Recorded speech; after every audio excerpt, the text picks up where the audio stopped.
2025 வந்தாச்சு. ஸோ, அனைவருக்கும் இனிய புத்தாண்டு நல்வாழ்த்துக்கள். ஸோ, இன்னைக்கு வந்து பார்த்தீங்க அப்படின்னா, பாண்டியன் ஷோ சீரியல்ல முழுக்க முழுக்க வந்து இந்த ஒரு கல்யாண ட்ராக், பழனிவேலுக்கான கல்யாண ட்ராக் தான். முதல்ல வந்து பாண்டியன் எல்லாத்தையும் வெறுப்பேத்துற மாரி சக்திவேல், முத்துவேல் கிட்டக்க நாங்க பொண்ணு பார்க்க போறோம் அப்படிங்கிறத சத்தமா சொல்றாரு.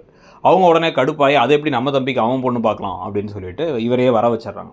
வர வச்சு வந்து பழனிவேல்ட்ட, "என்னடா நினச்சுக்கிட்டு இருக்க? அவன் பார்க்குற பொண்ணலாம் நீ கட்டிக்கூடாது." அப்படி இப்படின்லாம் வந்து பேச, "நீங்க ஏதாவது ரூல்ஸ் போடுவீங்க. நீங்க நினச்சா பொண்ணு பார்க்கலாம். ஆனா வந்து ரூல்ஸ் போடுவீங்களேன்னா, ஆமா இந்த வீட்டுக்கு வந்துருன்னா முடியாது.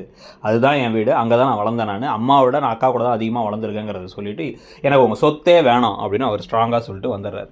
வந்ததுக்கு பிறகு தான் வந்து பார்த்தீங்க அப்படின்னா வந்து, இங்க வந்து அவர் இந்த விஷயத்த சொன்னாலும், ஆனா வந்து எங்க அம்மாவும், என் அண்ணனுங்கலாம் என் கல்யாணத்துக்கு வர முடியாதுல்ல. இப்படி எல்லாரும் பிரிஞ்சு பிரிஞ்சு இருக்கிறது எனக்கு வருத்தமா இருக்குன்னு சொல்லி நெகிழ்ச்சியாகி எனக்கு ரொம்ப வருத்தமா இருக்கு. அதே சமயத்தில என் மச்சான் வந்து நான் அவருக்காக அவ்வளோ தூரம் அங்க பேசிட்டு வந்துட்டேன். என் அக்கா கூட தான் இருப்பேன்ட்டு. ஆனா அவர் வந்து என்ட்ட கோவப்படுறாரு. ஆனா வந்து எனக்கு பிடிக்குமா பிடிக்காதான்னு தெரியாம எப்படி வந்து ஒரு பொண்ண பார்த்துட்டு வந்தாரு அப்படின்னு வந்து கேட்க, அதெல்லாம் உனக்கு கண்டிப்பா பிடிக்கும்னு சொல்லி சமாளிச்சு, இந்த பக்கம் வந்து கோமதியும் கண் கலங்குறாங்க. என்ன இருந்தாலும் அவனும் எனக்கு ஒரு புள்ள மாரி தான். மத்த பிள்ளைங்க கல்யாணம் ஆகும்போதெல்லாம் இவனுக்கு எப்படா கல்யாணம்னு யோசிச்சுட்டு இருந்தேன். அவனுக்கு ஒரு நல்லது இதுக்கப்புறம் தான் பொறக்க போகுது அப்படின்னு சொல்லிட்டு இருக்காங்க. இதுக்கு நடுவுல தங்கமயில் சூப்பரா கிளாஸ்ல செட் ஆயிட்டாங்க. அத கரஸ்பாண்டன்ட்லாம் பார்த்து போறாரு. ஆனா இவங்க மனசுல சர்டிஃபிகேட் கேட்பாங்களோன்னு பயம் வந்துகிட்டே இருக்கு ரொம்ப. அந்த சமயத்துல திடீர்னு பார்த்தா ராஜியும் மீனாவும் அங்க வந்துட்டு உங்களுக்கு சர்ப்ரைஸ் குடுக்கறதுக்காக தான் வந்தோம்.